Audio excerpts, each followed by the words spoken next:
Hello दोस्तों, नमस्ते, प्रणाम। मैं हूँ सिंगर सुमलता चौहान। हमारे यूट्यूब चैनल में आप सभी का स्वागत है। आज मैं आप लोगों को महाशिवरात्रि स्पेशल गीत सुनाऊंगी। भोले बाबा अपने बारात में दूल्हा बन के कैसे सज के जाते हैं, इस गाने के माध्यम से आप सभी को सुनने को मिलेगा। आप लोग गीत को पूरा सुनिएगा और हमारे चैनल पे नए हैं तो चैनल को सब्सक्राइब करके घंटी को जरूर बजाइएगा। धन्यवाद। गौरी माता से करने बियाह शिव भोले बाबा चले। गौरी माता को दुल्हन बनाने शिव भोले बाबा चले। बाबा चले हैं, बाबा चले हैं, बाबा चले हैं, बाबा चले हैं।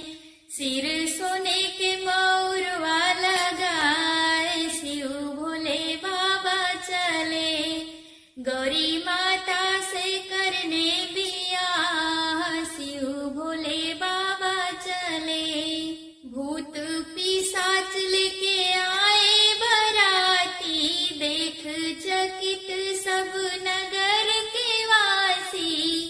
भूत पिशाच लेके आए बराती, देख चकित सब नगर के वासी। दूल्हा बन के बैल पे सवार शिव भोले बाबा चले। गौरी माता से करने बियाह शिव भोले बाबा चले। सांप बिच्छू सब झूम के नाचे, नंदी बाबा जी चले आगे आगे। सांप बिच्छू सब झूम के नाचे, नंदी बाबा जी चले आगे आगे। गले विषधर के माला लपेट के शिव भोले बाबा चले।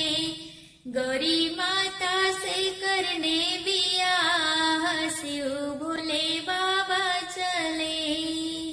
डम डम बजावत डमरू बाबा जी, हाथे त्रिशूल जटा में गंगा जी। डम डम बजावत डमरू बाबा जी, हाथे त्रिशूल जटा में गंगा जी। मृग छाला के जामा पहिर के शिव भोले बाबा चले। गौरी माता से करने बियाह शिव भोले बाबा चले। ब्रह्मा विष्णु नारद मुनि आए, सब देवता गण खुशियाँ मनाए। ब्रह्मा विष्णु नारद मुनि आए, सब देवता गण खुशियाँ मनाए। माथे चंदा मामा को सजाए शिव भोले बाबा चले।